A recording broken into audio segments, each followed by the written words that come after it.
Insensitive Culture, the podcast. Make sure you check it out, homie. So what? And that fool blazer, Ramon. Johnny Quinn.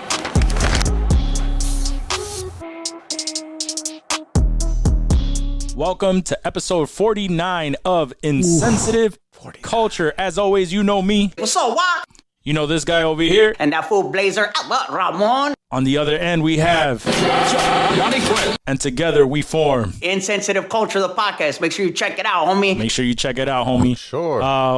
We're doing this? Is this a thing? I don't know. I saw Johnny do it, so I had to do the Wakanda real quick. Check it out. I had to do the Wakanda real quick, so just to break them off, son. Just to unify with my brother on the other end over there. You know, guys, we're fucking approaching 1 year. We're approaching 1 year. We're one episode away from 50. 1 episode away, which is 50. wild. 50 episodes. Yeah, there's a lot of TV shows that haven't made it that fucking far. Right? Fuck. Mm-hmm. Do we get automatic syndication at 100? Does it work the same way as TV? TV Land. We're gonna be on TV Land at 2 in the morning. Oh man. I don't know. I don't think that's how that works, Johnny. I don't think that's how that works. I mean, they're still playing the Golden Girls, dude, all the fucking time. They can rock us. Dude, let us get Hallmark Channel. I don't think we'll get syndicated until we're like in the hundreds of episodes and people are actually like really, really listening. That's funny. On the Golden listeners, Girls front, I actually have a connection. It's so weird, right? I have a connection to the Golden Girls. I know somebody who was like still making money off of it because she was a writer on the show. Damn. One of the producers from the Golden Girls back in, that was like the 80s, right? Early 80s, I think. Yeah. Like late to mid, like early 90s is when it ended. But she said she was a writer? It was a female? Was a writer on the show and the producer. How many episodes did she write? Do you know? Is that I believe like a majority of the show, if not the whole thing. Stop it, dude. Heavily involved with Golden Girls. Dude, there is an episode that I have been looking for, that I have been wanting to watch for a long time. And this random episode, obviously the 80s, AIDS was coming in and it was fucking shit up big time. Mm-hmm. I think it was Rose had like blood work done and she got a call from her doctor saying that she may have been infected with HIV. And then like this episode was like with Rose waiting for this call. Yeah, dude. You would think Blanche would get HIV for any but no, dude, it was fucking Rose. I don't know the characters enough. I didn't really watch Golden Girls like that. If I did, it was just on. I didn't pay attention. Dude, I've been watching so much like old TV and shit, dude, but yeah, it's a Rose episode. So if you could ask your friend any information on that, where it can be viewed, who wrote it, if she wrote that, if that was something that because I would be just interested in talking. For sure. I'll definitely look into it. Johnny with the Golden Girls connection. Okay. And they're still like producing and it was Betty White. Rose is Betty White, by the way, if you didn't know. Rose is Betty White. Oh, okay. That was the other reason I brought it up was, 99 happy 99th birthday to dude. Betty White, still crushing it. She's 99? Young pictures of her, dude, how fine she was. She was. Still a pretty old lady, but I never saw her before Mary Tyler Moore, but she was not too bad in her 20s too. She was fucking. Helen Mirren, dude, they were both fucking, dude. She's probably still fucking. Old Helen Mirren in like a bikini. Like, if you see that picture, we can get that up here. Some Helen Mirren action, dude. That would be fire. Make it happen, Wok. She's probably still fucking. Cause yo, that's the number one thing that I hear. Is holler at me real quick. Helen Mirren is still fucking. That's the number one thing you hear all the time, everywhere you go. Yo, Helen Mirren. Not Helen Mirren. Clap on the rag. Not Helen Mirren, but like old people. That the number one issue that they have at these like old people homes are STDs. Oh, yeah. They just be fucking raw dog and spreading them STDs. That shit is fucking gross. It's crazy.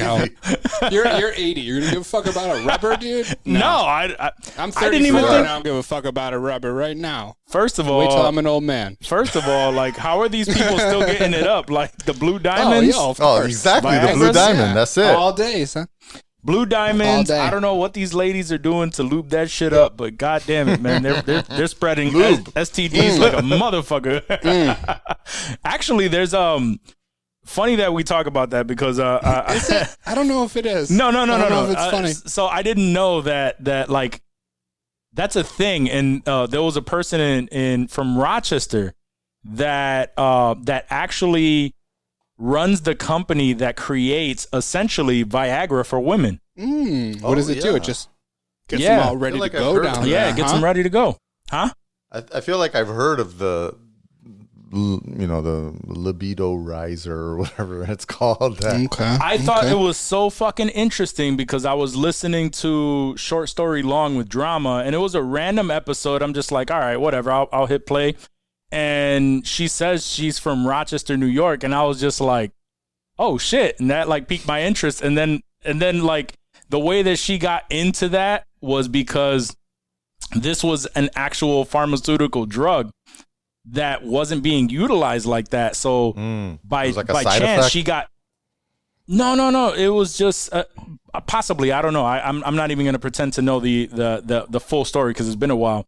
However, like she bought out the rights to that drug somehow. Nice. And obviously started marketing it and blew the fuck up because when do you ever hear of some sort of like Viagra for women? You know what I mean? Like that's something that's like if that's you just Ryan Gosling. Find it.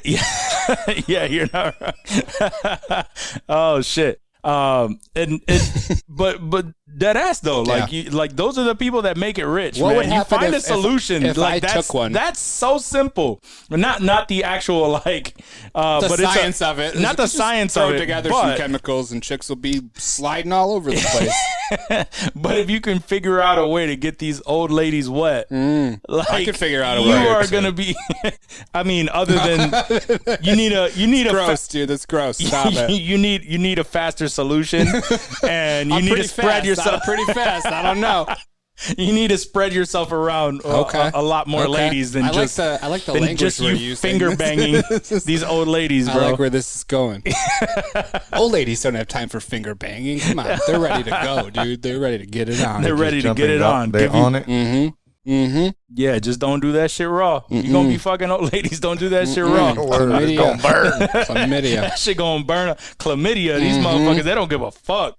They don't care. They just be like, I probably got 10 years tops. At like old person homes, like in Florida, do you think they have like a nurse on set, like at school, like a school nurse? You got to go to the nurse and be like, hey, it burns when I pee. It burns when I pee. They got to. I think it. When have you ever met an old person that was ashamed of anything, bro? They're probably just going in there, I got fucking chlamydia again.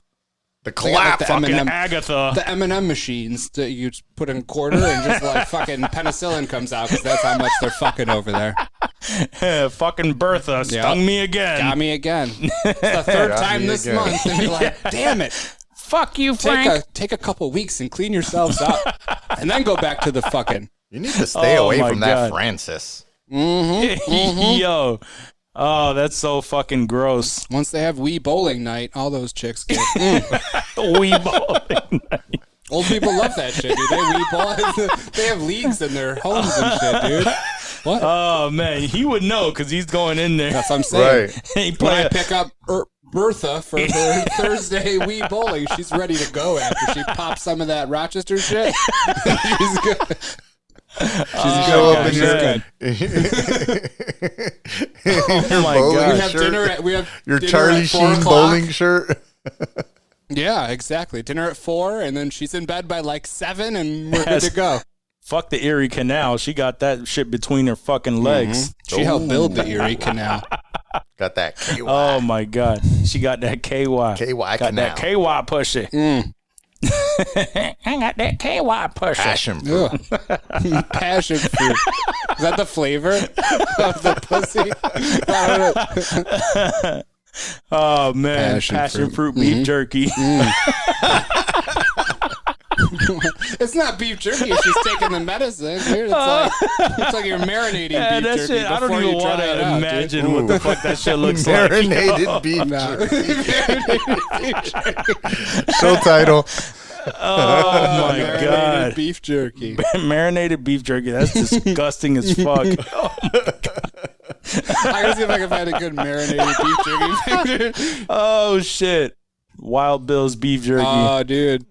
Oh my I wouldn't god, do Wild Bill like that. yo. That's actually a pretty delicious beef jerky. I wouldn't do that either. No, I wouldn't ruin it for myself. Right. For that. Oh, fuck. Anyway, moving on. Oh, shit. Nobody submitted any questions because people are getting fucking lazy now. Lackadaisical. They're getting real lackadaisical. But I was thinking, I came across this question randomly on the interwebs. Interwebs, yep. But what character do you find creepy as fuck? Like on a TV show, movie, whatever.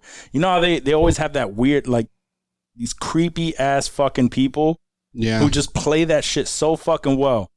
Can you think of a character that you found creepy as fuck? Right off the bat, the first dude that jumped into my head was from Ozark. He was like the cop there, like the FBI agent. He was like in the gay relationship with the black dude. And then he was very, very, that dude. Yeah, he was very off-putting. He even looked weird. Something about the way he looked made me feel very uneasy. So just off the top of my head, and because I watched Ozark, this year during quarantine, that jumped into my head, that dude. But I'm sure I'll think of another one shortly. But that was the first one that was just like, yep, that dude's fucking weird. I might be stealing Johnny's, maybe, but. You mentioned him before, and he was in Breaking Bad, the dude with the red hair. He's very weird and very fucking creepy, and the reason why I say that is because in Breaking Bad he was weird and creepy, and he has like that look on his face, the army dude. He had Jesse trapped in the basement. He was the part of the Nazi group. Oh, okay. Well, the reason why I say that is because I told you that I started watching Fargo recently, and he was in season 1 or 2 with Gwyneth Paltrow there? Not Gwyneth Paltrow. Not Gwyneth Paltrow. What's her face? I'm sorry. Yes. Was it Claire Danes? No. It was anyway, moving on. But yeah, that fucking dude. Yeah. Is that Spider-Man? What's the girl from Spider-Man, the original one? I'm trying to think of the dudes. He was Todd in the show, Kirsten right? Dunst? Breaking Bad. He was Todd. Kirsten Dunst. Yes. Yep. Thank you, Kirsten Dunst. It took me a while to realize that was her because I haven't seen her in anything in quite some time. But the dude that plays her boyfriend is creepy as fuck, man. Yeah, he was definitely super creepy for me, I thought. Over all the shows and things that he comes in. He just has that like really creepy face where he does. He just kind of does. It's like squinched and he just season 2. Yeah. I feel like he was he's a child molester. When you just look at him. Somebody said a fat Matt Damon. Yeah. He looks sort of like a stupid Matt Damon dude. His name is Jesse Plemons. Jesse Plemons. He's a good actor, though. He is. He's in a lot of shit. He kills everything he's in. You know who else too? The guy who plays It, Skarsgård. Oh yeah. Bill, one of the Bill Skarsgård. Yo, he just his normal face. Whenever he's in anything, he's creepy as fuck. He plays that role. Deadpool 2, so he was great. Creepy. Yep, he plays that shit so well. Johnny, you find anybody creepy off the top of your head? I mean, off the top of my head, this is kind of a softball, I think, but I still think specifically in the TV version, Mads Mikkelsen as Hannibal. Yeah. I mean, he's intentionally creepy. He's not side, whoa, that guy's kind of creepy, like Jesse Plemons. Let's keep it real. Mads Mikkelsen is pretty fucking creepy. He's a creepy dude. Yeah, and he's pretty fucking creepy. Embraces that shit, and he plays it so well. Like, every time I just, like, every scene, he's stealing it because he's so creepy, and you're like, what is he thinking right now? I finally finished season 1 this week. Nice. Of Hannibal, yeah. It's such a good show. It's a great show. I watched, I think, the 2 seasons, just like rewatched recently, and I've been hoping for more. They were talking about bringing it every so often that comes back up. Yeah. And just because I know he's listening, Danny, did you know that Mads Mikkelsen is replacing Johnny Depp in the Fantastic Beasts? Call back to like episode 40, like what is it, like 45 or some shit? Oh man. But no, yeah, Mads Mikkelsen is definitely creepy as fuck, man. That's a good and in one. some ways, Christopher Walken is fucking creepy too. Mm-hmm. I will him. Agree with that. I love the man. I love everything that he does. He plays such funny ass roles, serious roles. Everything is great, but he just looks weird as fuck. You know who's another one like him? John Voight. Mm-hmm. Like in whatchamacallit, what were you watching there with him in it? Oh, Ray Donovan. Yeah, Ray Donovan. Yeah. But anything that he's in, he just plays John Voight. Like, right. If anything, Ray Donovan was... He's definitely one of those. Right. Yeah. Ray Donovan is probably the most, like, the character that he plays that's most, like, human, just like a regular person, almost. Yeah. You know what I mean? He's a piece of shit. But still, but he's a human piece of shit. Like, it's believable that could be a person somewhere. Yeah, exactly. Other than that, he always has that face, like that murderous face. Stupid fucking face. I hate his fucking face, dude. He does, man. I can't believe that he contributed to Angelina Jolie. I know, right? Where did that come from? I have no idea. What's her mom look like? Who's her mom? She's got to be gorgeous because that's... I believe she's an actress, too. Makes sense. Yeah, it does. But we're not going to jump into all of that. Yeah, we're going to go down that. Angelina. Oh, okay. She pretty? She's pretty? There? She's cute. Okay. Mm-hmm. Man. She's where did that it's always... yeah. In her heyday. Dead now. In her day. Oh. She probably still fucking in them homes. Yeah. Those funeral homes. Them funeral homes. What? Yeah, bro. The second place. The second place after those homes is mausoleums. Yeah, how are our TikTok views going down right now? We've already got them. How is this possible? Stop it. Oh, shit. Yo, I wanted to bring this shit up because this shit is fucking wild to me. But Johnny, have you heard about the dude who invested in Bitcoin early? He invested extremely early into Bitcoin. Johnny had to have heard of this. His account is worth like $245 million. Yeah, Johnny knows. And he forgot the fucking password because he threw away the hard drive that contained the password because it's like a long fucking weird code. Like an auto-generated. Yeah, like one of those wild-ass ones. I mean, you're not going to remember one of those. So, like, what's the point of even... Well, you're not. So, but he threw away that hard drive, and the kicker is that he only has 10 attempts before it the account completely encrypts itself, and it's lost forever. And I believe he is on like the 8th attempt. Yeah, so he's got 2 more shots. He has 2 more shots before he loses $245 million worth of Bitcoin. Yeah, I read this story, and I think I talked about it on Top 5 a couple episodes ago. I don't even know what what I would do if I was in that situation. Like, luckily for him, like he's upset, but he's not like distraught because he's been doing crypto for a really long time. So he's made millions of dollars in other cryptocurrencies. So he's not. So it's not like he's going to the poorhouse now. Yeah, exactly. Okay. But if it was me, I was picturing it. He don't have 240 mil. He's still, he's got a couple mils, maybe a couple tens of mils, which is still great. Right. But it ain't 240, right? You know what? I'm gonna stop you right there because fuck all that, right? If I had 250 fucking mil in my account, I'd still be pretty fucking upset that I can't access this other 250 fucking mil in my account. Right. Yeah. Like, yo, it's not like a little bit of chump change where you're just like, oh, well, fuck it. I have about that same amount. No, fuck all that, man. It's $245 million. $1 million. Like, and you forgot forgot the password because you threw lost this it, shit lost- away. Yeah.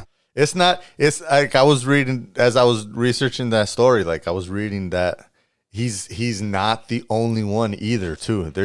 I think they say 20% of all Bitcoin is forever lost because these people. Wow. It also has to do with how Bitcoin is accessed, right? If anyone's worked with cryptocurrency shit before, like there's you have to keep your money in a crypto wallet, right? And then you have what's called the public key is that's how people send you money, and then you have your personal private key, which, like you said, is like 16 or 20 character multi-character type password. Alphanumeric. That's how you access it. And so lots of people, didn't think that Bitcoin was going to be worth 40,000 a coin like it is now or whatever. So that, they just, there's people who fucking are super pissed that they spent. Yeah, the dude bought pizza. They bought fucking pizza with their Bitcoin because it cost them one Bitcoin. And they were like, "Oh, this is cool." And they ended up fucking Pizza Hut over. I found another dude who, mined his own Bitcoin. He owned 3 computers back when it was easy to mine Bitcoin.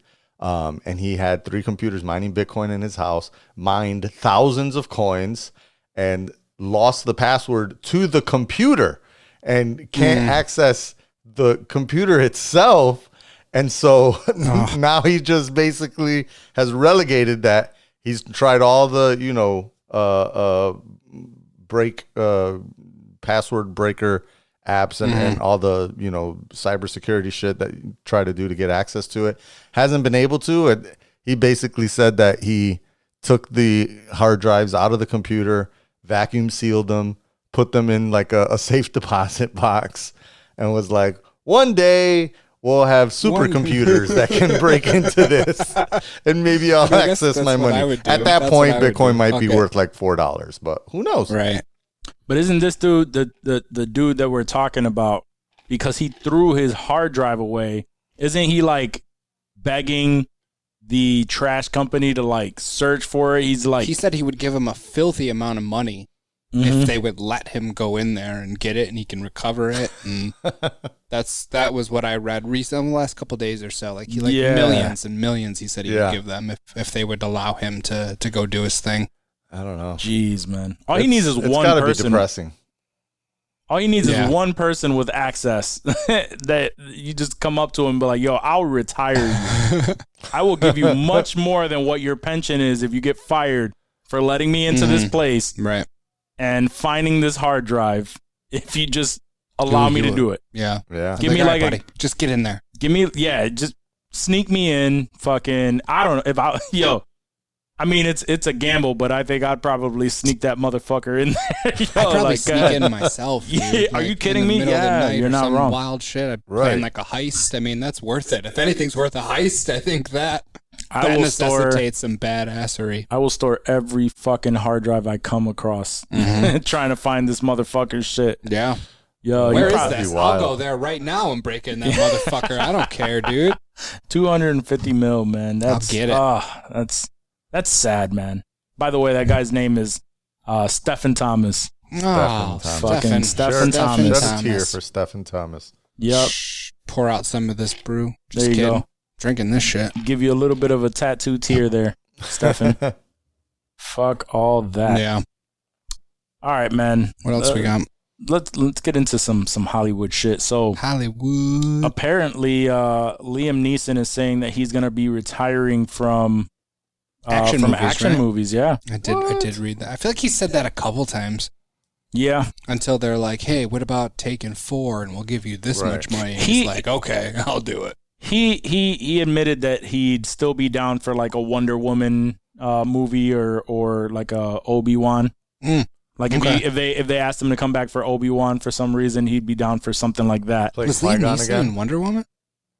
What did Liam Neeson do in Wonder Woman? Was he in the original? That's a random call. It's like, I guess if they want me to do Wonder Woman, he really loves Gal Gadot. I guess. Yeah, I mean, I'll be in a Wonder Woman movie too. Shit, he's probably trying to smash, dude. I don't think he was in that. Yeah, he's probably just fucking trying to smash Gal Gadot. His chick died, right, in like a skiing accident, so he's ready to get back out there. Oh my god, bro! That was a minute ago, dude. That wasn't like yesterday. I'm pretty sure he's been banging. He's been banging women since then. You got another thing coming. Yeah, he's just coming for Gal Gadot. Yo, I thought her name was Gal Gadot, and I heard her pronounce it Gal Gadot. She said Gal Gadot. Okay, I heard her pronounce it. Yeah. It's like a in that Netflix. Yeah, exactly. That's what I called it too. I was like, I guess it's not Gal Gadot. What was this in where you saw Gadot? The link that Johnny sent us. That you remember Netflix? I did watch that too. I didn't even hear it. I'm like, that's Gadot. Yeah, she introduced herself as Gal Gadot, and I was wrong. like, I was thrown off. Yeah, that's not how it's pronounced. She's fucking wrong. She's wrong. Fuck all that. Gal Gadot. I'll let her know how it's pronounced. Oh shit! But no, it is a very weird call out. But I think really what it is he's tired. It's so weird. Why would he say that? Like, honestly, I think that what he's. I guess if they want me to star in an episode of Joni Loves Chachi, I'd come back. I don't know. Just some random bullshit, dude. What the fuck? Joni Loves Chachi. Right, I don't know. That's how you know you're old as fuck. I was watching something. They were talking about Joni Loves Chachi. So my assumption, right, is that he's tired of playing the same shit that he's been hired for since Taken, where it's essentially almost the same role. He's like this assassin. He's going through a train, or he's going through Europe, or he's going through something, and he's just like mass murdering people. He's just been hired for the same shit. I mean, don't kill the role so hard. Don't be so dope, and they'll be like, all right, we don't want you back. So fucking go. How do you not go be in Wonder Woman 4 or whatever the fuck you want to do. Liam Neeson. He's tired of saying that line. I have an incredible set of skills. Right. He's got to be tired of that, right? He would say that shit in Wonder Woman. He would bring it back somehow, dude. Fuck him. You'd be like, oh, this is my friend, whatever. Right. I have an incredible set of skills. Fucking, but I think he'd be down to do action roles if it guaranteed him like X amount of movies. Gal Gadot. Well, he'll done essentially what he admitted to is that he wants to be a part of a series. Okay. Again, like a franchise. He wants to.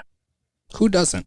It's guaranteed money. You play the same character. He wants to phone it in from now, is what he's saying. People want to escape from that, like, they want I want to do this. Until you're not getting work. Right. And then he's just like, I would kill for one of those. Just to have some solid work lined up. But he can go bang out fucking action movies until he's in a walker, dude, and people would still see that shit. I'd watch him. Yeah, but it's gonna be the same type of movies, and I'll still watch them. Still watch them. What was the Jackie Chan movie where it was basically Taken, but it was Jackie Chan, The Foreigner? Yeah, The Foreigner, dude. Yeah. Foreigner was great. Badass, dude. The Foreigner was badass, dude. Foreigner was great.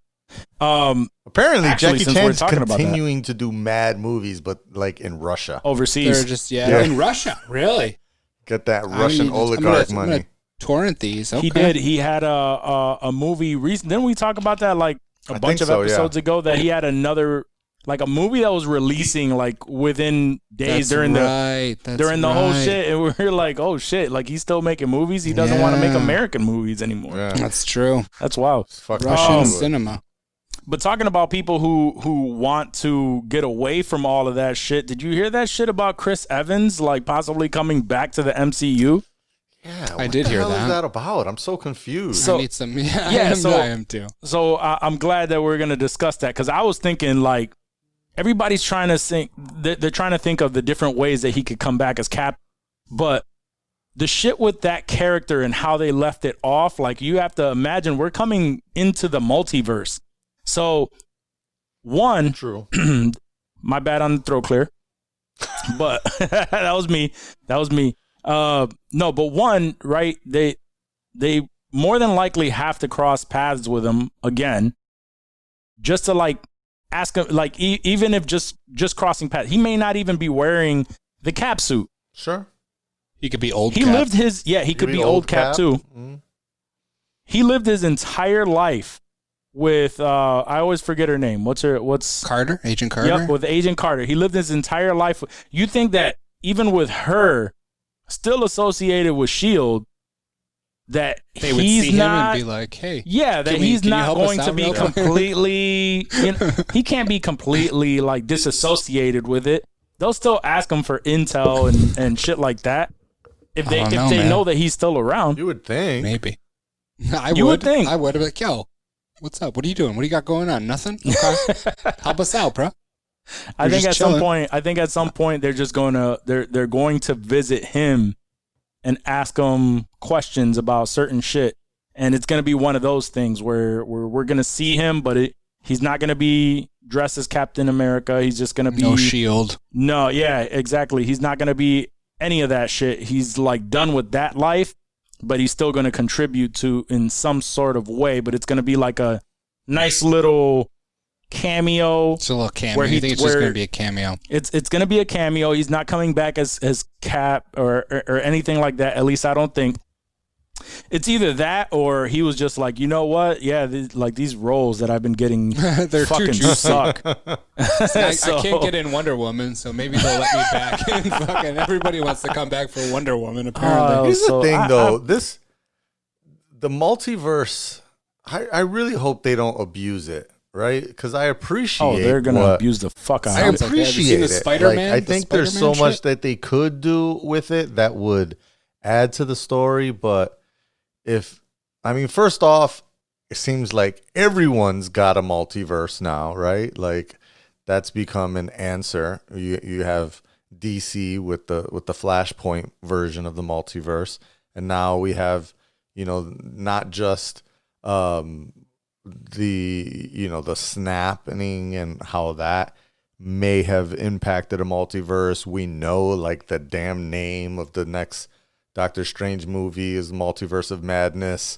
We believe, even after having seen the first 2 episodes, still not 100% sure what's happening in WandaVision, which I assume we'll talk about later. But we believe there might be some multiverse stuff happening there, and we know that she's been confirmed to be the villain for Doctor Strange. We've seen Spider-Man into the Spider-Verse with the Sony animated flick. It just I don't want the shit to get abused to the point where it's like they're able to just use the multiverse as an excuse why this person's back, and it's an alternate universe, so granted, I understand comic books have been doing that shit for decades, right? And so it's kind of accepted in the comic book world, but I don't know. For me, that's kind of what made the cinematic universe a little bit different than the standard comic universe, is that it felt just slightly more grounded, and not that they would abuse that ability to say, well, if this is a thing that can happen, then anything can happen, right? If a man can fly and shoot lasers from his eyes, then anything can happen. I really hope that they can, and I have no doubt that they will, but all of these rumors continuing to come out, it's just like, man, I really hope that they're more, like I've been saying for the longest time, cameos than reappearances that are main applications to the full storyline of whatever flick. Has he been tied to a specific movie, or just is the rumor that he's returning to the MCU? Returning in some capacity. Returning. I don't know. I'm down for it. I like Chris Evans. He plays a great Captain America. He plays a great Steve Rodgers. I would love to continue to have him around. It was a little sad to see him go into old man Cap and feel like he was walking completely away.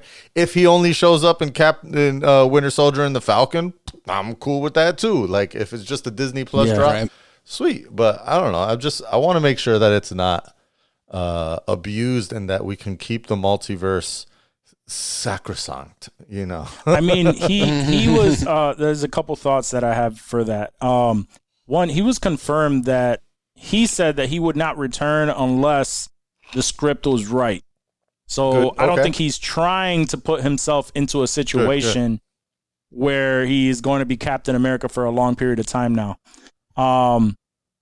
Two, the reason why I'm excited for the multiverse is because now we're going to see And not necessarily because of what they're doing, because you're right. It could be very easily oversaturated with multiverse, correcting this, that, the third, right? And all these movies having to do specifically with multiple characters jumping back and forth. That part of it, I think they really need to hone in on and make those occasions special ones. Mm-hmm. However, with the introduction of the multiverse, what I'm excited for is the change in the character arcs and the story arcs that we know right now. Because the reason why we keep seeing the same fucking Batman movies, not necessarily the same, but it's the same type of story arc. You know what I mean? It's because they continue to play to the original storyline, right? Bruce Wayne, parents are killed, becomes Batman. They just keep fine-tuning the story and just giving a little bit more of the personality part of it. You know, how did he get there and blah, blah, blah. Or different points of the same type of story. Mm. So now, like, there are so many different types of characters in the comic book world. With the multiverse, they can jump into that and just say it's Earth 249 or whatever. And that's the explanation. Now it's a whole different Batman. It's a whole different Superman. Like right now I started getting a little bit more into the comics again. And I'm reading the Metal. What the fuck is it? It's like Dark Knight Metal series. And if you haven't heard of that, in this series, this is the one that introduces the Batman who laughs, which is and the story arc. Joker Batman. Yep, it's the Batman becomes, has this toxin and essentially turns into a mix of Batman and the Joker. So in the Metal series, it actually goes into the multiverse, but it goes into the dark multiverse where he's recruiting other Batmen from dark multiverses where Batman became evil. Gotcha. And it's going through, and in this specific storyline, he's recruiting all the different Batmen, and in each Batman that he takes, Batman essentially kills one of the other Justice League members and absorbs their power, but also is Batman. So you can imagine, like, he's fucking ruthless, right? Like him as like Batman mixed with the Flash is ruthless. Batman mixed with Aquaman, fucking ruthless. Like every single fucking one of them is like the worst Batman you can think of in different ways, because he has their powers with the brain of Batman, and and without the boundaries that Batman has placed on himself. Right, so his morals. Can you imagine if that got turned into a movie where it's dope. Just like fucking dark, like the whole shit is just dark? That'd be dope. Yeah, that would be fucking dope. And like with the multiverse being opened up like that, we have an opportunity for that to be done. Now, what I think also, if we're gonna get into that, what I think that these studios need to do is stop turning these fucking these movies like, and I'm going to use Venom as the example. Good example. Because Venom is a fucking evil character, right? The symbiote went into Eddie Brock, who was already a fucking dick, right? Oh. And he just became a fucking evil, a fucking Strong evil villain. Dick, yeah. Yeah. But with this movie, they made him like a lovable guy, and he's trying to go against it, and he's anti-hero. like, Tom Hardy is, like that whole anti-hero shit. That's what Morbius is supposed to be too, by the way. You need to let go of that. You need to let go of that shit and just make a straight up like horror comic book movie. That would be fucking dope. I think that's the studio worrying about. Yeah, that's what I'm saying. Yes, better than the New Mutants.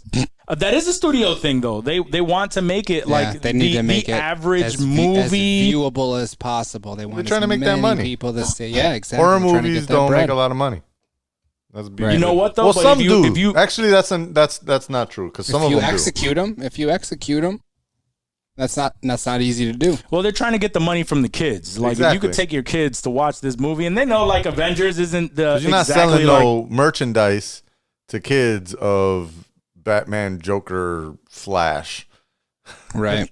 Evil Batman. I mean, they would though. Yo, I took my son. We took my son to go pick out his own toy. Right? Knows nothing about any of the characters really, like Marvel and all that shit. He knows like the Hulk and whatnot. Knows nothing about Venom. The very first toy that he picked out was Venom. And we couldn't figure out why or anything, but it just looks cool. It looks cool. Yeah. Exactly. So, but at the same time, if you dig into that, like, right, you make a horror movie. All right, horror movies, granted, they don't make as much as all those other type of movies. However, if you make a horror movie that's centered around a fucking beloved character like a Batman, right? But Batman is ruthless, and it's like Batman, like, who the fuck knows? Like he's killing everybody. Like literally, like he takes the role of like the Joker and creates like this whole dark ass story around why Batman is ruthless and all that. People will fucking watch that. By people, you mean us? Yeah, we would. I'm not gonna disagree that it won't get watched. It's just not gonna make $300 million in the U.S. Right. And it's not gonna put up Avengers. What Joker make? US. What did Joker make? That's not a kid movie. Yeah, I don't know how much Joker made. I'll look it up. That was a rated R movie. That's true. Centered around a fucking. That is true. They did perfect it where they even though he was fucking psychotic and crazy, they still kind of made him lovable. True. In a way, you know what I still mean? For the made most part, you're still rooting for him. But it's possible if it's written correctly, and I think they need to start digging into that bag. Like fuck. Like the kids have their own movies, and of course you'll still fuck them kids. You'll still have that audience. You'll still have movies coming out for them, and you have to remember the kids that grew up on all of this shit that are now fucking 30, 40 years old. Agreed. Like those are the people that are paying the fucking money. Yeah, it's people with the jobs. Word, cater to those motherfuckers. So it is about time. Rant over. It is about time. They need to start digging into that, like that dark bag. Like they really need to come out with these fucking dark Marvel movies. Well, we'll see how dark Doctor Strange ends up being because it is produced by Sam Raimi, who's mostly known for horror movies. They called it a horror movie, and they said, it would be the first Marvel Cinematic Universe horror movie. So we'll see. Like I said, New Mutants was terrible, and that was supposed to be the first. I haven't even seen it. Horror Marvel movie, even though it was in Marvel Studios. Yeah, it was fucking. It was just too Fox teen, I thought. Too YA. It had a good. It was like Goosebumps horror. Goosebumps. They made a valiant attempt. They did. But it fell very short. Yeah. For lots of reasons. Now we're going to talk about this, which I think it's going to start leaning into that too, because you mentioned, the multiverse with the multiverse of madness, diving into that a little bit, but I can't see that getting to like too crazy with it. However, it's already been confirmed that Deadpool 3 is confirmed in the MCU and will be rated R. Yes. So that is going to be the beginning of that shit. Because with a rated R Deadpool and he's jumping into all like that could get fucking wild. If they leave, I mean he's obviously still going to be Ryan Reynolds. He's still going to be playful and everything, but they're going to start seeing like where the rated R MCU movies could go financially. And they'll start jumping into that a little bit. And that'll be the first MCU. First MCU. That was the biggest worry, is that with Deadpool, that they would just say, "Nah, we don't fuck with that." Yeah, because Deadpool was Fox, right? Yeah, that was one of the Fox movies. Was it Fox or so? It was one of them. It was Fox. Okay, Because like Fox. Fox got bought out by Disney. Yup. And so then, yup, exactly. He owned all the mutants. That's why the X-Men were constantly jumping into the Deadpool movies and. Yeah, you know what I mean. In the mansion there. except they're not going to be playing around with why aren't the X-Men here? you know, like they'll have full access to all of these heroes, and he's going to be in the MCU. But no, so Hugh that's Jackman, exciting. No Wolverine. That's exciting. I want a Deadpool, Hugh Jackman, Wolverine. Yeah, but I need that banter. You know what? As much as I love Johnny needs it too. Look at him, he's smirking. I think he's going to make a cameo. Honestly. I don't think he'll fully come back as Wolverine. Yeah. I think he'll make a cameo as Wolverine. But in the multiverse, anyone could be Wolverine. It is the multiverse. Luckiest fucking writers of all time. And Hugh Jackman has said that he would reprise his role as Wolverine as long as it's like in a Deadpool Wolverine movie. Fuck. He said that he would be down for that. Because he and fucking Ryan Reynolds are they're like homies. buddies. Yeah. Right. Frenemies. So that'd be great. And since we're talking about the MCU. Yes.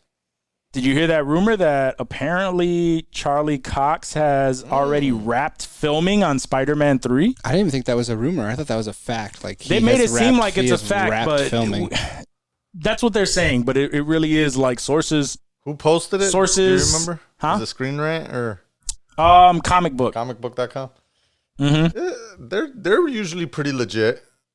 They are, yeah. If it was what's that other fucking? We Got This? Yeah, if it was We Got This, I wouldn't even mention it. But apparently, very close sources have said that Charlie Cox has already wrapped his. So how much could he have scenes. filmed then? Do we know when he started? Like that's a pretty quick wrap. But they've been filming since the summer. Have they? Yeah. Okay. Oh, okay. Also, you have to remember. I don't know that how long he's been filming, but the Spider-Man 3 has been filming the since production the itself. So we don't need him to be Daredevil in this movie. Nope. His appearance in this movie just shows like, yo, Daredevil is now. I mean, we need him to officially be Matt Murdock in this movie. That's what I'm saying. Okay. We can't just have like Charlie Cox as They like can't some bring- guy in this movie. Some Bro, other shit. Oh my God. are not- Imagine if they did that. Clarify. He's just like he's like a hot dog vendor on the street or something. Like, hey, there's your Charlie Cox cameo. Yo, Nah, people man. would be That so would be pissed. I'd walk out. That would be stupid. I'd walk out of the theater. I'd be like, That I'm would done. be stupid. No, you Like they would not even put themselves in that And he position. can see. No. But just him being in there as Matt Murdock, like, and that was always the speculation is that he's going to be His Peter lawyer. Parker. Yeah, 'cause Peter he got Parker's into lawyer. Some shit at the end of that last one. Correct. So that's always been the speculation. He is going to appear as his lawyer, but just him showing up in the MCU would let us know, like, yo, he is going to be Daredevil in a feature film. Right. And that is fucking exciting. Yeah, because he That's was just very Netflix. exciting. It was just Netflix. That's right. I didn't even think of it like that, honestly. And that's a really, really good point. The fact that he's there, that's a fucking win, regardless. That is. And he may ignore the storylines from the TV shows, which is fine with me. I'm fine with that. Because rewrite the whole shit. We know that I he's don't just give gonna a be a fuck. dope ass fucking Daredevil because he's already done it. Yeah. Those scenes, those fucking close quarter scenes, like in the hallways, yo. Those hallway scenes He are got the it, yo. best. Oh my god, those are the best, yo. For my money, I don't know. It doesn't get any better than Ben Affleck as Daredevil. Oh my god, yeah. we need to start that, man. Hashtag, Hashtag Ben Hashtag Affleck is the real Ben Daredevil. Affleck, not just the Affleck cut. not of just Daredevil. We not need just the- Ben Affleck, man. We need Jennifer Garner too. Oh, as we need Elektra. Jennifer Garner. They're divorced now, right? They're not even. Yeah. Oh, Can that we was bring back fucking. Colin Farrell as Bullseye? Oh my Oh my god, I God. forgot about that Oh, shit. Come on. How do you forget about that? That was His so fucking little cards. horrible. He's bald. He had the bald cap on. Yeah, with the fucking bullseye on his shit. Tattooed in the middle. Or branded, Yeah. whatever. Yeah. Bullseye. He playing Bullseye. He'd do That like was these whack. weird fake ass twitches like in his face, like it was weird. It was definitely weird. It was, Every but that time I was think the of time frame Daredevil, of ridiculous. It was. movies. Yeah. However, I honestly don't think that Ben Affleck did horrible as Matt Murdock. However, I honestly don't remember. I don't think he did bad. That. Same thing with Batman, right? I don't think Ben Affleck did No, I bad didn't in think either of those roles. What sucked was the fucking scripts and direction. Everything else around him. I mean, he's a great, alter ego. He plays a great alter ego. Yeah, he's whatever as the great actual Bruce Wayne superhero. Great Mac Murdock. Yeah, he's great Bruce Wayne, great best Mac Murdock. He is, his action scenes are whatever, forgettable, I would say. Yeah, he's not really a big action star. But even then, I don't know. I'm trying to remember when he was Matt Murdock and he did that fighting scene with Jennifer Garner in the park. That's what I always remember. That one was a little sus. I always remember that scene. Every time I think of Daredevil with Ben Affleck, I think of them jumping on the fucking seesaw. Exactly. And that was horrible. But that was Daredevil 2, right? Or was that the first one? I don't remember. No, there was no 2. There was Daredevil 2? There was no 2. There was a second one for that movie? There's just a Daredevil. No, that was just one. No, there was an Elektra. You're thinking of Elektra. Yeah, there was an Elektra. She just had movie. She got her own spin-off movie. Yeah. Off of one? Yeah. Wow. Yeah. Damn. I don't even know why they gave her that shit. Jennifer Garner that shit. They're like, yup, we need this. Jennifer Garner was trashing that shit. Yeah, she's Electra Nachos. I think that name sounds too much like nachos. It does. It's weird. I thought that was the stupidest name ever. It's Electra Nachos. Greek, right? It's nachos. Nachos. This white girl, her name's Electra Nachos. No, man, name, right? I'm not a believer. Yeah, nachos. Nachos? Yeah, that's her. I think that's her heritage in the movie. I thought it was Mexican. No. If it were nachos. But I think Charlie Cox plays a much man. better Matt Murdock than Ben Affleck does.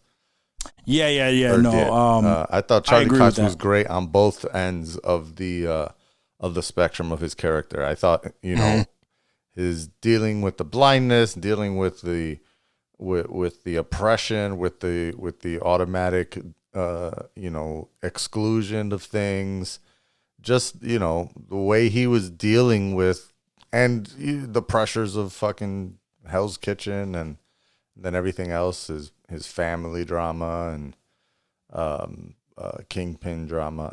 I thought he did really well and made those shows feel like it was, like a movie that you were watching. Mm-hmm.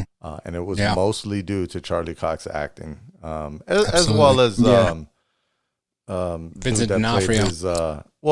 Vincent D'Onofrio for sure. Yeah, and his boy the dude from Mighty Ducks. Yeah, the dude from Mighty the dude from Mighty Ducks, the redhead dude from Mighty Ducks. Yeah. I can't think of his name, but yes, that's the dude. I was a kid back in them days. Wow. Yeah, I know. You don't really even think about it. You're like, oh shit, fuck. He's one of the Bash brothers, right? Yeah, yep. Wasn't Dean Cain? I think Dean Cain was the other Bash brother. Really? I don't know. I could be making that up, but he looked like Dean Cain. Oh shit. I'm gonna look it up now. Another promising thought on that is possibly John Barenthal coming back as the Punisher, because I thought he was a great Punisher. That's what I've been waiting for. Yeah, that was more than anything.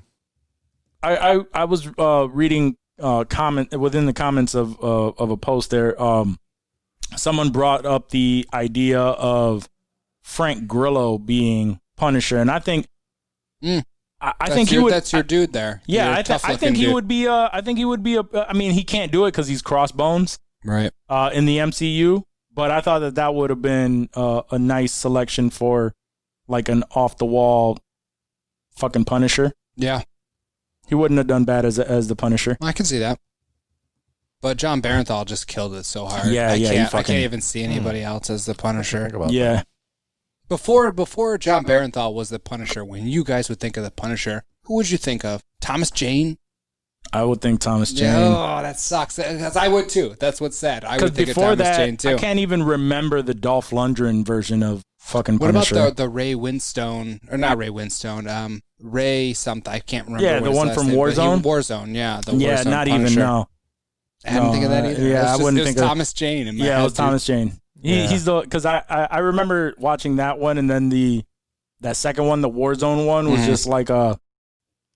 All right, so now they're making a Punisher where it's just like a bash him up, like shoot, like there's no real plot to it. But the Punisher was just violent like that, wasn't he? He was, like, yeah. Wasn't that yeah. like the Punisher, like the comics? Because I didn't read a lot of the Punisher I love comics. the way that they portrayed him in the series because he was violent, but it was realistic, right? He's a fucking an army vet that just like he's a fucking ruthless, and he's upset, you know, like he's obviously like just going through literal hell trying to clear his name. I lied about and they the made Dean it- Cain thing, guys. It wasn't Dean Cain. It wasn't Dean Cain. It just looked like Dean Cain. Who's so. Dean Cain? Dean Is he Cain. This is Superman? Dean Cain. Yeah, and Yes. Lois and Clark. Do you Lois remember and Lois Clark. and Yeah, Clark? I want to Yeah, say fuck- that the fuck- Mighty Ducks was fuck probably this dude. airing the same time that Yeah, no, Lois it and was Clark. 93 to Probably. like 98, dude. It was. It was. Like that dude was a grown ass man when the Mighty Ducks I'll came find out. a picture of this kid though. He looks like a little Dean Cain. It's Dean so fucking Cain, too. weird. Fuck you, Dean Cain. Yeah, so before we we start Why before we fuck start you, going Dean into Cain? Google it. oh shit, he's mad at his boyish good looks. Right. Nah, Dean Cain is on some Trump shit lately. Is he? Yeah, oh yeah. Oh, Big okay. time. Yeah. You know what? I think I might have heard that. Yeah. Yeah, Yeah, you're right. Yeah, Fuck you There's did. a lot of people jumping. It does not. I don't want to get into politics, but it doesn't surprise me when like celebrity, like people with money, Yeah. follow like, and that's the biggest thing that really upsets me. I mean, they about say that Lil whole Wayne's shit. supposed to be getting a pardon today, right? Yeah, that's why he did it. What, Joe Exotic too? Yeah, Joe Exotic, I heard too. Fuck. If anything, I'd like to see Joe Exotic. If Trump's gonna pardon anybody, dude, fucking pardon Joe Exotic and get the fuck out, dude. Yeah, the first thing he does is blow Carol Baskin's Carol- brains out. Oh, that'd be He'd be like, dope. oh fuck. Like, I fucked up. I done fucked maybe up. he should have kept them in there. Maybe you should. Today's the last Trump day, right? Tomorrow is Today's the his last full inauguration. day. Yeah. Damn. Nah, man, we ain't doing that. We're Damn, not getting into the politics, man. I've had enough of politics for We that. out here. We out here. Oh shit. No, but no. Inauguration. So just to kind of keep the talks on Hollywood and announcements, it has been it's known now that Ethan Hawke is the villain in Moon Knight. I like that. What was Moon Knight based on? Is that Moon more, Knight more is Marvel It's a comic book. Yeah. Yeah. It's a comic, but it's essentially Marvel's Batman is what a lot of people say. Just not very popular because I mean I've heard of a lot of wild Marvel characters, but I don't Moon think it's Knight's very old. Not one that I'm. Oh, okay. So Yeah, but- it's a newer. If we look I believe into so, yeah. if we Maybe look in the into the 90s. MCU, there's a lot of characters that we really didn't really know anything about, Yeah, that's very and true. now we fucking love them. That's true. Like Like Doctor Strange. I didn't know shit about Doctor Strange. I didn't know shit about him either. I had no idea what I was Iron getting Man. into. Iron Man was they selected Iron Man because it wasn't one of the main characters, Mm-hmm. and now fucking Iron Man is the shit. Like, you know what I mean? Yeah. They've made it a point to take these characters that we didn't really grow up with. Like, we may have heard of them from the comic books. Like Iron Man, I've heard of I had them. an Iron Man toy growing up. Yeah. Right. Like, we've heard of them. We probably know a tiny bit. But Nothing. I didn't read any of his books or anything like that. Right. And then Robert Downey Jr. plays him in a fucking movie, and now we're all Iron Man fans. So I'm expecting the same shit with Moon Knight. Yeah.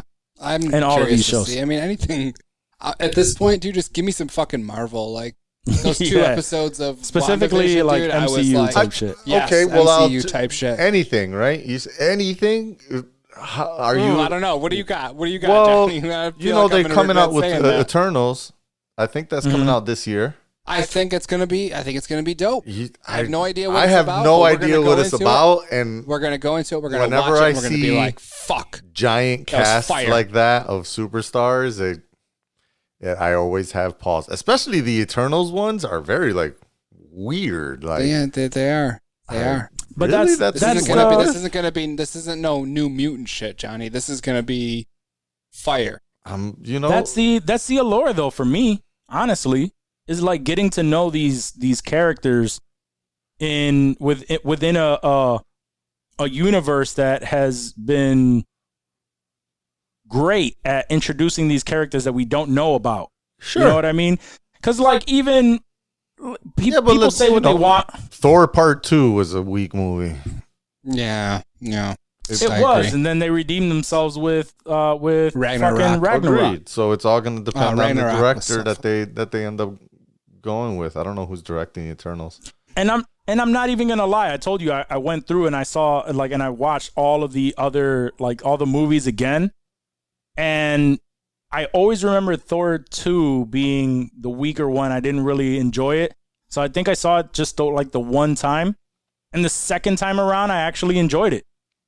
I was like, really? I didn't like this movie before. It was actually pretty good. However, the Thor character really shines when he's more of that comedic. You know what I mean? Now that he's playing back and forth with Guardians and all of that shit, it's gonna be so much better. Absolutely. And now he's a better character because of those movies.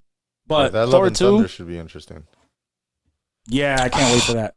Which, by the way, that's another thing that they said that fucking Matt Damon is going to be in that, and he just touched down in Australia to film that. Matt Damon, huh? But we know Matt Damon, and Matt Damon was in fucking Ragnarok, dude. He was the fucking fake ass Loki, or who was he? I was gonna say Matt Damon. If they're pulling some bullshit like that, I'm gonna be fucking pissed. Matt Damon is popular for just coming out randomly in these movies. He does that in a lot of movies. Is that Matt Damon? Yeah. The most famous one I think I know where you're going. I'll never forget. Scotty doesn't know. Scotty doesn't know. Yes, that was the best. I don't even think he was credited for that. I don't think he was either, but that was definitely the best Matt Damon cameo. Still to this day. And he just popped up in this random ass movie, and I'm like, is that Matt Damon? Was that Eurotrip? Yeah. It was Eurotrip. Yep. That's the only one that still holds up because Road Trip does not. I like Road Trip still. Road Trip was great. Road Trip was great, but if you really think about it, it's a movie about someone who records the VHS. The VHS, titties, fucking snail mails it to his girlfriend, and he's trying to get to his girl. Yeah. He's trying to get to her dorm before she does. Yeah, kids now. So that he can intercept the mail. That shit just. What that even means. No. We would enjoy it, but kids would just be like, "What are you talking about? You didn't just send it in an email?" Yeah. It just doesn't. Just put it on Dropbox. Right. It didn't age well. Is all I'm saying. But we enjoy it.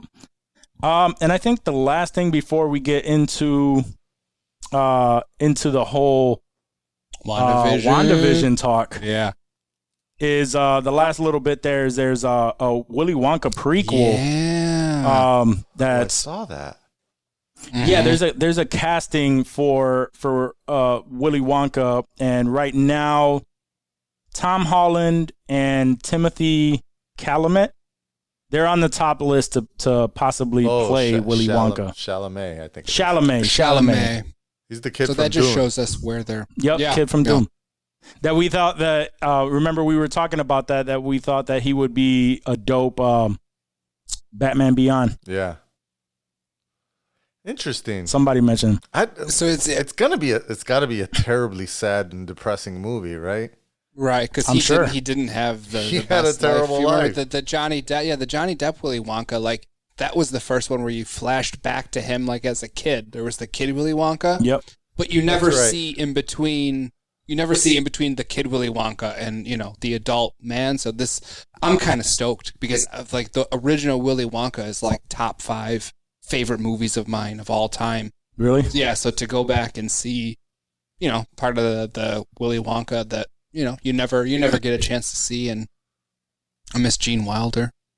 Playing. That was one of the movies that I was aware of. I probably saw it once or twice, but I didn't really pay much mind to it. I rented it from the library every week, dude. I'd have to return it, and then I would fucking check it right back out and watch that motherfucker. Dude, I want a colored Willy Wonka, Oompa Loompa, just the colored fucking sleeve, dude, of just Willy Wonka bullshit. I love it so much. I'm who to call for that? Really stoked.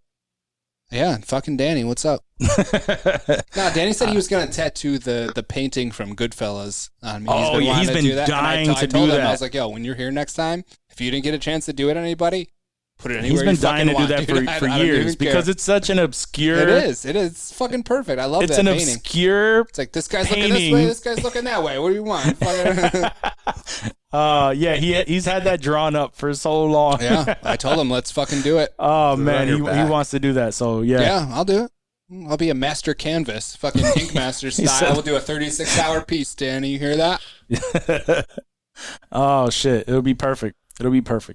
But no, I'll be excited to watch that, and we'll and Tom Holland, wait until dude. somebody. Tom Holland, we'll wait until somebody is actually cast as Willy Wonka, and then we'll get excited about it. We'll start to hear more stories. Do you think Big Ed could be Willy Wonka? Big Ed could play the best young Willy Wonka. Those traps, you know the traps that Willy Wonka had when he was the young dude? Bruh, so out of control. All right, so they're going to be recasting all of the X-Men characters from here on out.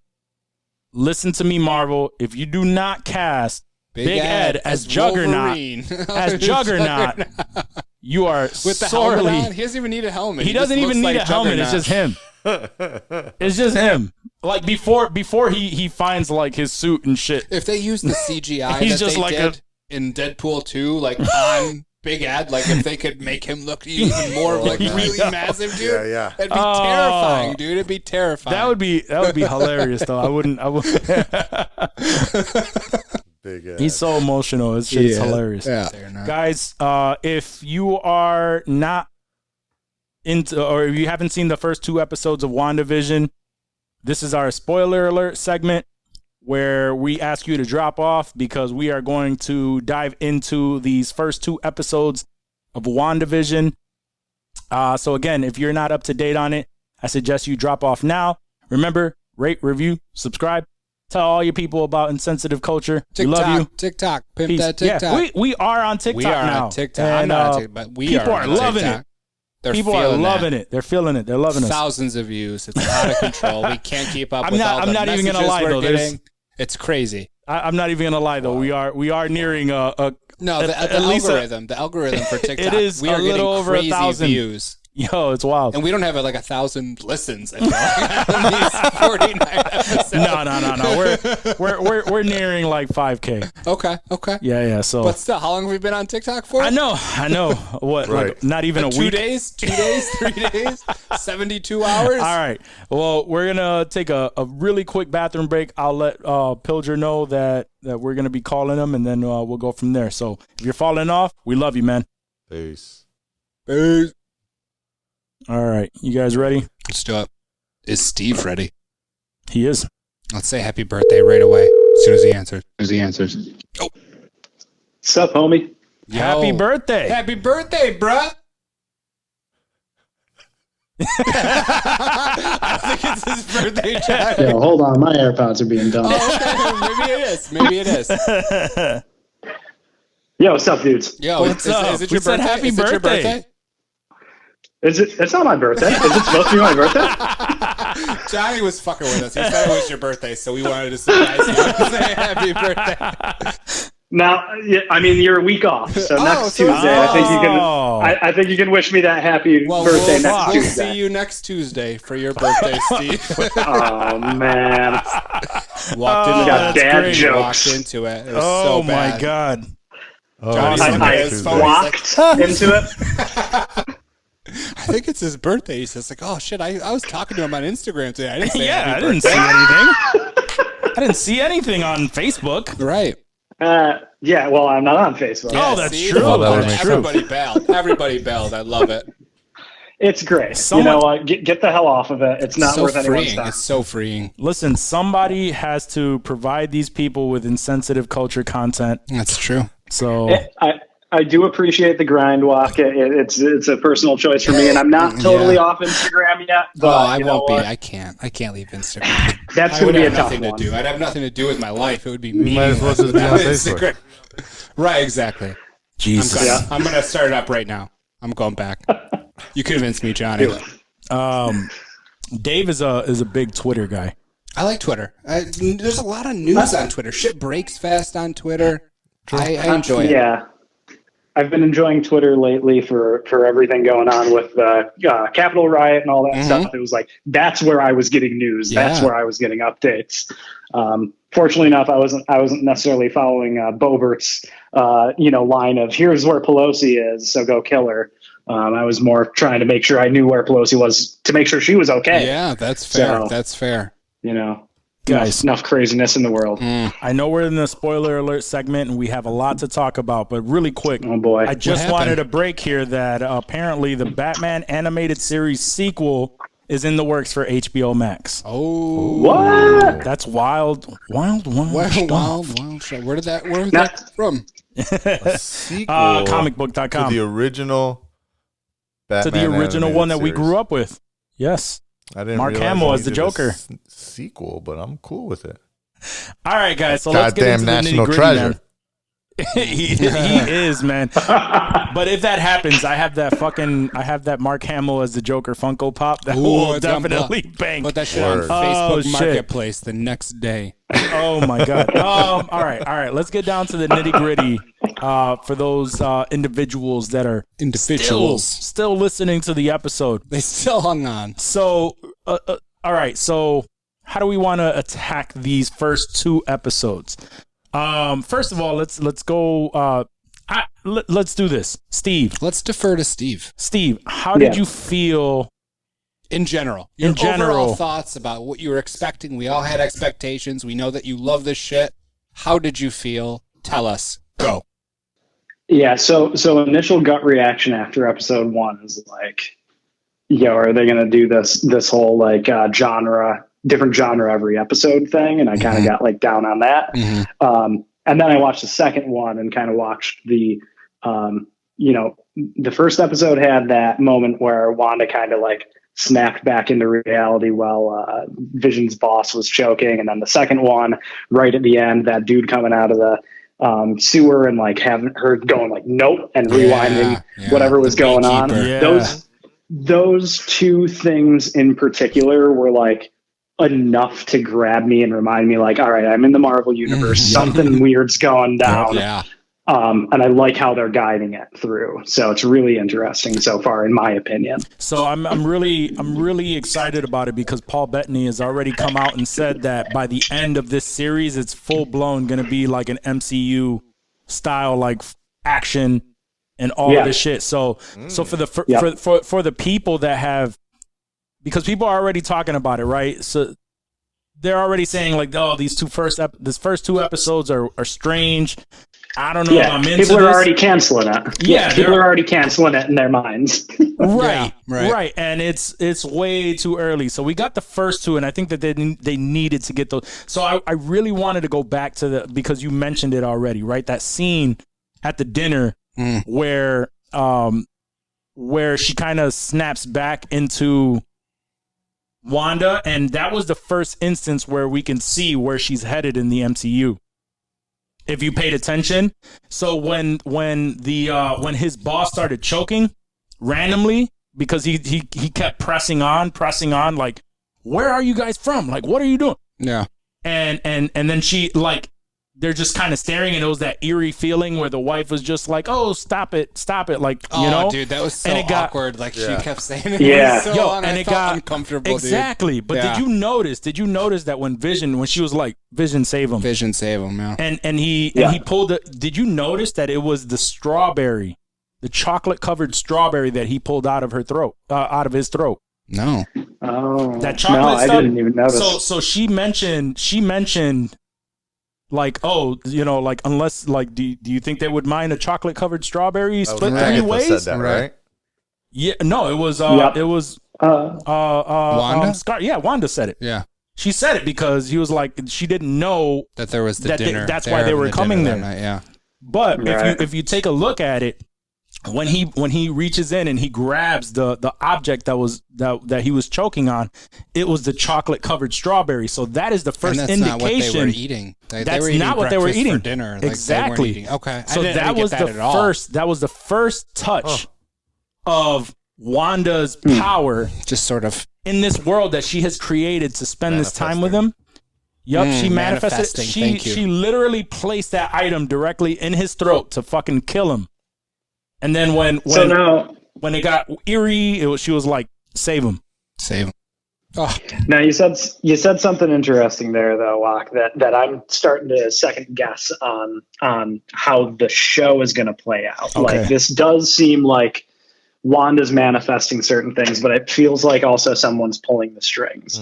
And that honestly is true to the comics and kind of Wanda is super powerful in the comics. Like going back to the source material, the mutant Wanda Maximoff is, daughter of Magneto, Omega level. She's able to create an entire alternate reality. That's where I think like some of this might be going, because in the comics she does have, and she desires children so badly, with Vision, that she manifests children, and that's what which she we did. saw.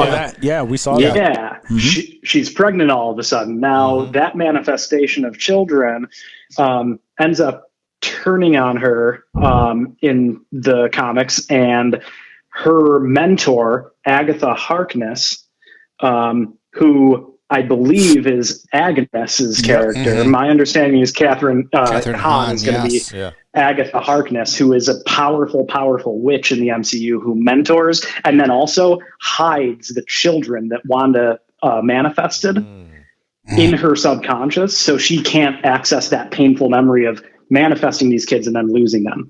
So it gets kind of crazy to think like, and so here's where I'm thinking that it might not go down the exact rabbit hole of Wanda's creating all of this. It's the specific radio scene in episode 2, and the radio starts playing and it starts talking and saying, Wanda, who's doing this to you? Do you know who that was? Randall Park. It was Randall Park, who played in Ant-Man and the Wasp. He was, I think it was Jimmy Woo was the character's name. He's the FBI agent that's going after Scott the Empire. Okay. Yep.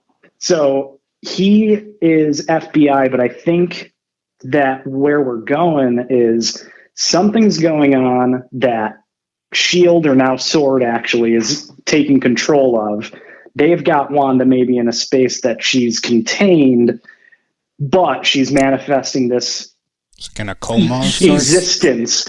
Yeah. And they're trying to figure out, S.H.I.E.L.D. or S.W.O.R.D. is trying to figure out what is going on, who's pulling the strings, why are you doing this?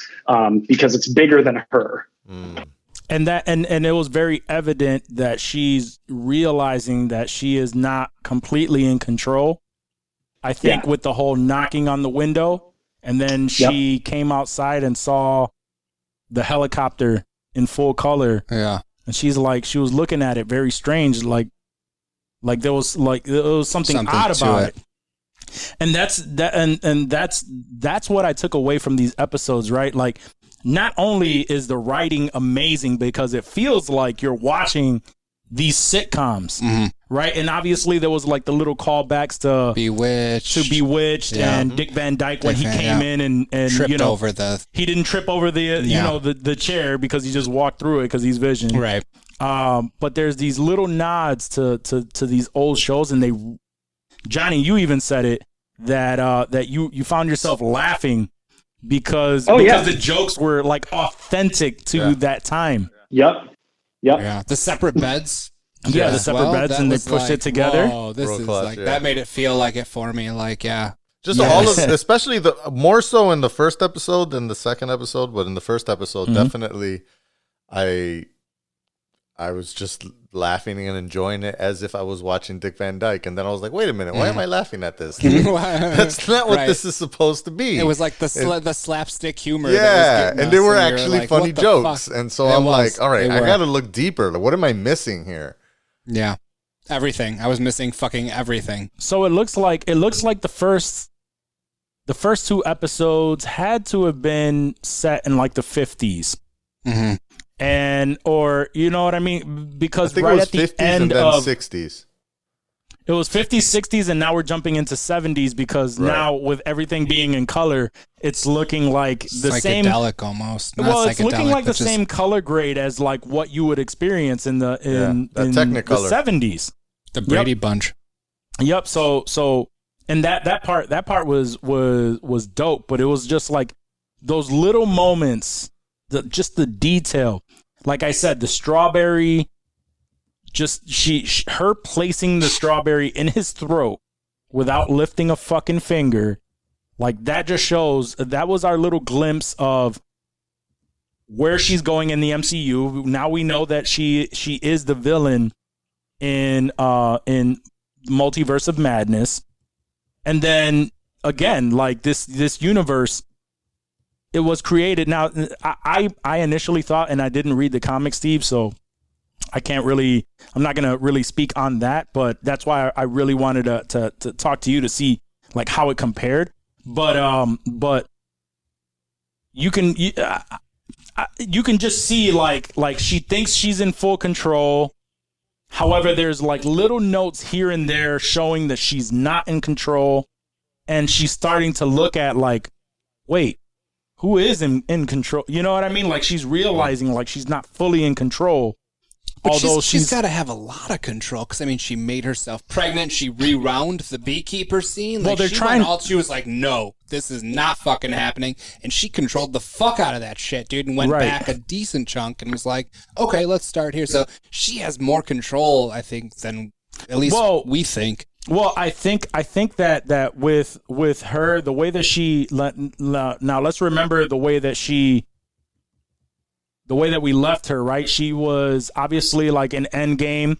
Mm-hmm. Where we left her was she was battling with everyone else, just like, you know, like everyone in the MCU was battling against Thanos. But she was just like, you took everything from me. So like, to me, like now thinking back at what she's turning into, that was like the moment that she was just like, fuck all of this shit. Like all I really cared about was Vision. And now I'm like, everything else does not fucking matter.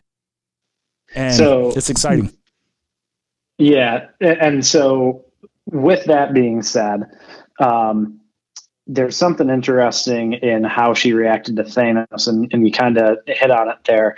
She hit that like fuck it moment in that, and we saw Wanda's true power. Like Wanda was able to take Thanos on one-on-one, rip him apart, and he was the one that was finally like, yo, just fucking blast her away. Like I'm getting beat here. And he like took out half his army by having the I can't remember the name of the ship shoot down at everybody. But with that, so I rewatched before I watched those episodes, I rewatched Age of Ultron and Civil War, because, you know, obviously those are like the main Wanda and Vision stories so far. And what was interesting in Age of Ultron was obviously she loses Quicksilver, and in the comics, Quicksilver is the one pulling the strings in some of this. Oh, damn. Quicksilver actually in the story, it's called House of M, which is actually led up to from a series called Avengers Disassembled, where Wanda's magic creates all of these different events that basically cause the Avengers to disband for a while. She kills Scott Lang's Ant-Man. She kills Hawkeye. Damn. And she doesn't even know she's doing it. Like she's creating these things that happen. And even like she brings Vision back from the dead. He's dead at the time of this event happening. She brings him back with her mind. He launches out a bunch of Ultron robots, and unleashes havoc on Avengers Mansion in New York City. Damn. And everyone's like, what is going on? He's been dead. So when all of this kind of happens, Doctor Strange gets involved. He's really pissed off with all of the Avengers and the other, like the X-Men, who have not been telling him that Wanda's been out of control for a while. And he opens up the Eye of Agamotto and basically shows Wanda something. You never really find out exactly what it is. I think it's her children. That puts her into a catatonic state.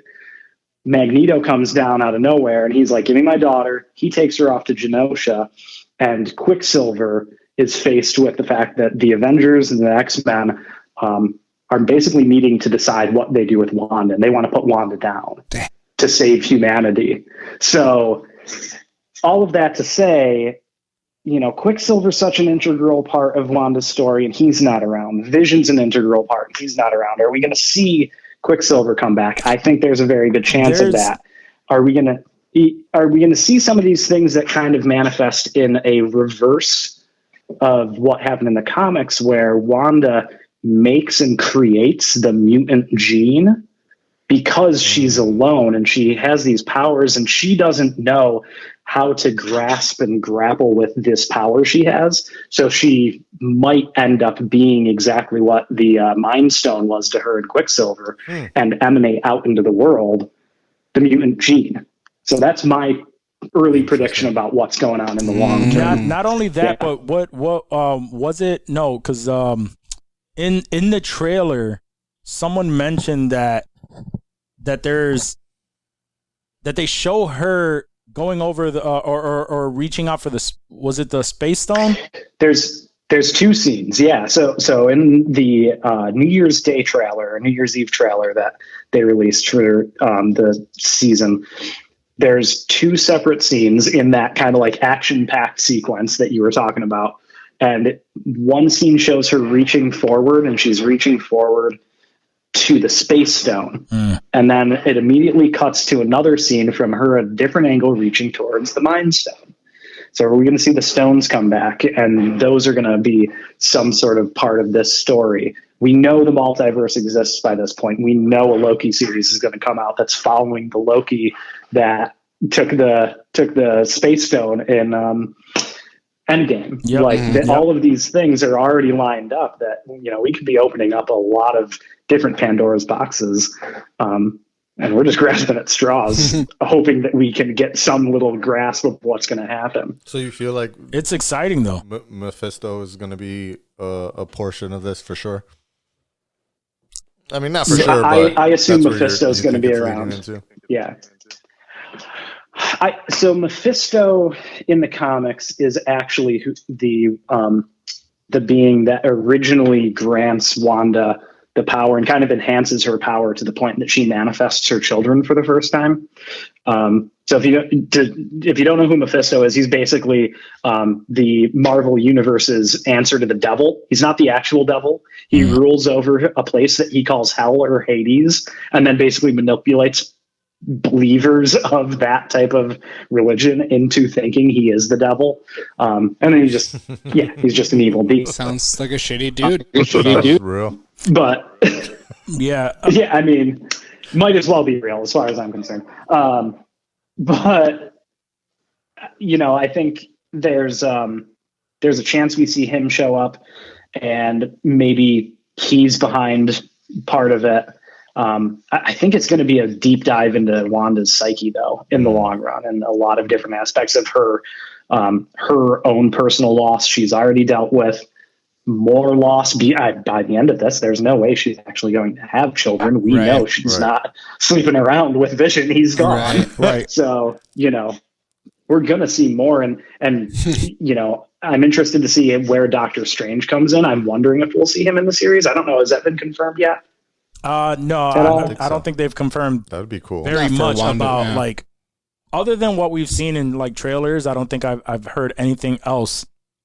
Other than speculation, and one of the more interesting speculations that I actually subscribe to right now is that they're going to take this opportunity to introduce us to mutants. Yeah, this would be the time. This would be the time, because they're thinking that who saves her from whatever she's going through right now is actually going to be Magneto. Because of obviously because of the comics and whatnot, but this would be and it would be just like a soft mutants exist situation, like a moment. And again, I think that they are, to your point, because you mentioned it already, I think Quicksilver is definitely going to be coming back. Yeah. Well, that's honestly what they did so well with Spider-Man. We didn't need another Spider-Man origin in the MCU. So they just kind of here's this kid. He's got the power. Yeah. Bypass the whole origin. No need to mention Uncle Ben. Right. He's just here. And you know what? Instead of him being he's smart, he knows his stuff, but we'll throw Tony at him and give him a little bit of a push there with that mentorship and build up his loss and his struggle with Tony's passing.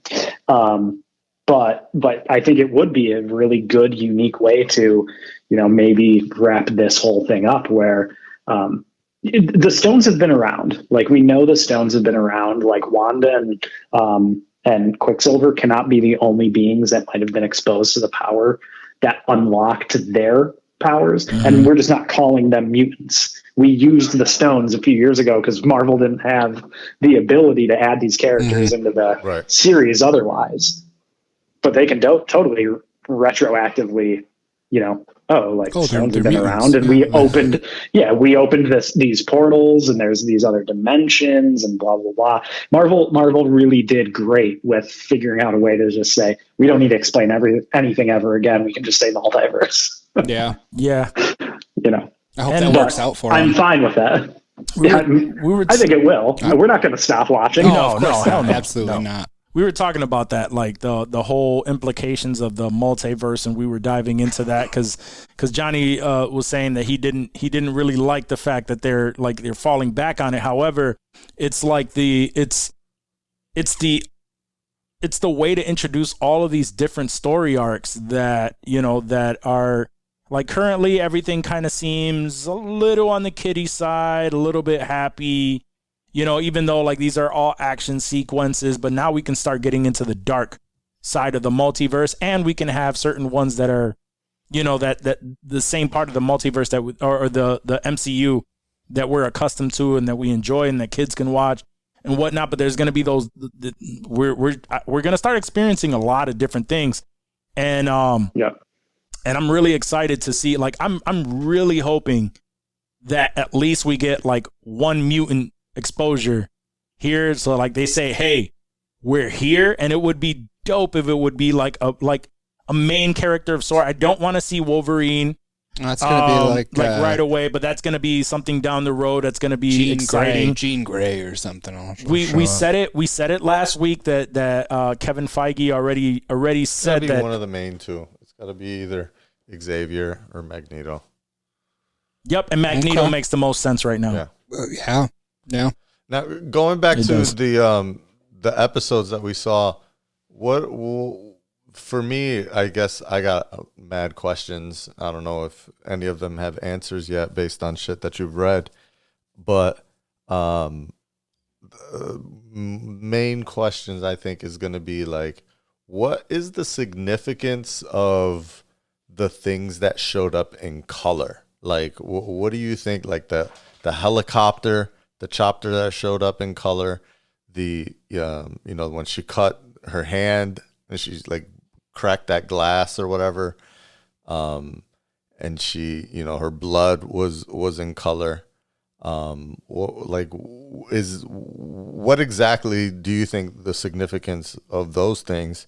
And also, is the chick that showed up in episode 2,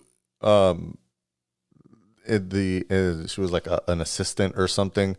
Is she Monica Rambeau, or is that somebody else different? Yes, that is a really good call out too. The I cannot remember the actress's name, but Monica Rambeau, who ends up being the assistant at the talent show at the end, is the daughter of. That is her. Okay. Hold on. Is Monica the one which one is friends with Captain Marvel? Is it Monica? No, I think Monica is the daughter of Captain Marvel's friend. Monica is the daughter. Yes. Yeah. So if you remember from Captain Marvel, there was, her friend who was in the same like flight group in the Air Force. Her daughter is that girl, that the woman. Girl.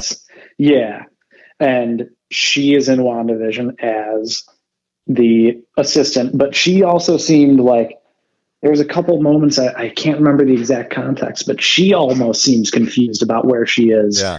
Well, she made a question when they like popped her into the thing. When they she was like, transported her. Magnet, I was standing backstage, and the next second I was inside of the box. What the hell is going on?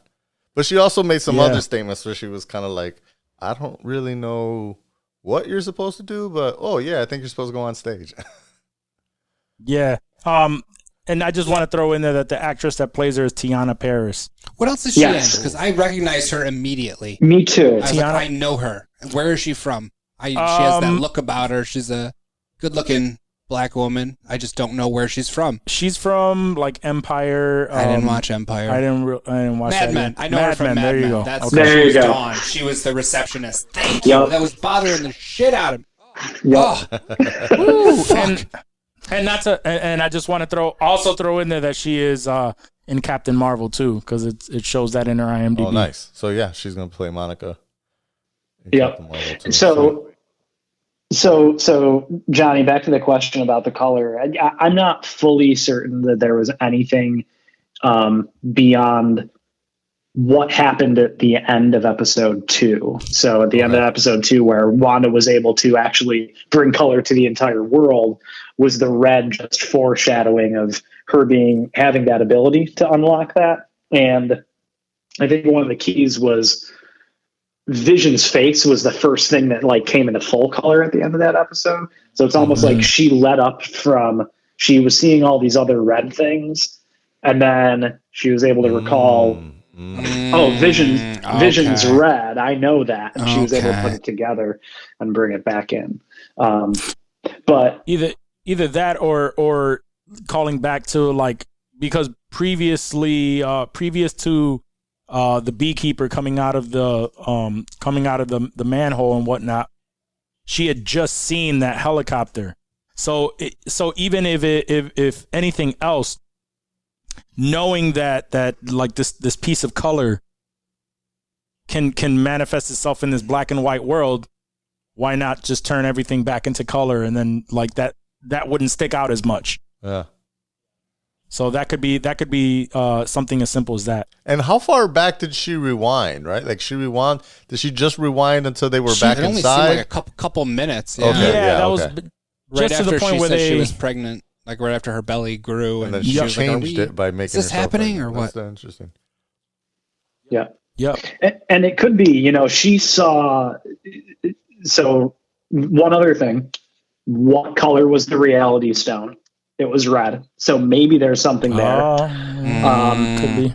She was able to associate that color with reality and be able to bring something into more of a reality. But also the guy that came out of the manhole, beekeeper, he had the sword emblem. So sword is Shield's answer to like interstellar threats, so space threats. So if sword's being introduced, I assume what we saw at the end of Spider-Man Far From Home, where Fury is on that spaceship with all the scrolls, that's part of sword. Fury is off doing something like that, out in the ether, but back on Earth, sword's got other threats that they're focusing on, and Wanda's one of those. And the beekeeper had the sword emblem on him. So I'm wondering if seeing him pop out, seeing the sword emblem, and she connotates that, she knows what that is. And that's why she goes, like, no, I want to stay here. I don't want to get dragged back into this, whatever's going on. I'm staying here. Okay. Yeah. Okay. Shit. So there's possibly this imaginary world happening in the middle of some other shit happening right now outside of her imaginary world. Correct. That would be wild. I would love to see that. Well, and we have to imagine Wanda after the events of Endgame, like what she got going on. Like she's not gonna. The Avengers are kind of still a thing, but we really don't know. Like we haven't caught up with any of that. She's probably gonna try to benefit the world still, knowing that she's got the power to help protect it. But if she gets this tiny little glimpse, if somebody's influencing her, like for instance, if Agnes / Agatha Harkness really is the powerful witch that she is made to be in the comics, is she maybe back there being like, I want to take this player out of the game because I have other threats that I want to deal with. So maybe she's infiltrated Sword and she's pulling the strings and keeping Wanda in there so that she's not able to go monitor something else. Yeah. So there's definitely benefits to a lot of bad guys taking somebody like Wanda Maximoff off the table because we know how powerful she is. Right. I never got that. I never really understood how powerful. Even watching Endgame and watching, all those, like, until I read about it and heard about it, like, I just never. She never, she doesn't She didn't come off as like powerful that when to you you. see her. Right. No, not, and even like I said, seeing her in Endgame, what she did and everything, like it just didn't click for me.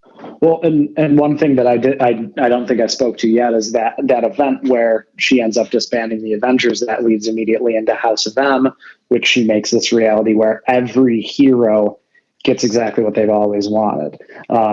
Spider-Man, Gwen Stacy didn't die. Spider-Man marries Gwen Stacy. The Mary Jane becomes an actress. Wolverine and Mystique end up running Shield as they're like top, like seriously. But in all of this, when in everyone having their deepest desires granted in this world, Wolverine, because of his superhuman ability to heal, his brain is like, something's wrong here. I know something's wrong. And he remembers the past. Yeah. So at the end of all of it, when all of these, he's able to find a mutant that's able to unlock everyone's former selves and their former histories. And he reveals enough of the heroes throughout the world that they go and they face Magneto, who is the head of the House of M. House of M. Yep. And Wanda gets pissed off. She realizes that, Magneto kills Quicksilver in vengeance for starting all of this and influencing Wanda to the point that she created this reality. And then Wanda comes back and is like, no, Dad, this is your fault. Like, you forced us into this reality that you made because you wanted us to be powerful. You wanted mutants to be the dominant species over the planet. And that's another aspect of the House of M, is mutants have become the dominant species over Homo sapiens. And then at the end of all her speech and all her ramblings, she just goes, no more mutants, and wipes out 90% of the mutant population. Whoa. Yeah. That's crazy. They just vanish. And So they don't vanish. They don't vanish. They just lose all their powers, which is an even harder thing. But that's a harder thing for the mutants to really grasp, especially when you have somebody like Beast that loses his powers and becomes human again. Man. And that's one of the things that they deal with over another series arc in the X-Men, is these mutants that lost their powers. And they eventually get them back, of course, because we're talking Marvel. But of course. That's where I'm wondering if we're going to go reverse House of M and introduce them instead. Yeah, it's knowing hearing you say a lot of this stuff. I can't wait to see how WandaVision really starts to peel away at the in-depth story that has been introduced in the comics. Of honestly, I mean, they can't go the same way about it because of the differences between the MCU and the comic books. But it's definitely exciting to see where this is all kind of headed. It has that Watchmen feel where you're something's gonna fucking happen, dude. Something's gonna break, dude, and something's gonna go wild. Yeah, and these 2 episodes right now, I feel like they were very mild. However, they had these little situations that made it really, really strange feeling, like an eerie feeling that I get why they released something is up. Those 2 episodes together, because just watching the first one, we all would have been like, what the fuck, dude? I needed that second episode to be like, oh, okay, that's where we're going. Because Ash watched the first one with me and she fell asleep halfway through the second one because it was late when we were watching them. And she's like, yeah, I liked it, but it didn't really, pull. And then she watched the second one again. She's like, yep, I'm ready to go. Let's fucking watch some more of this shit. Yep, the shit is getting wild. And last thing I just want to comment on. Wild stuff.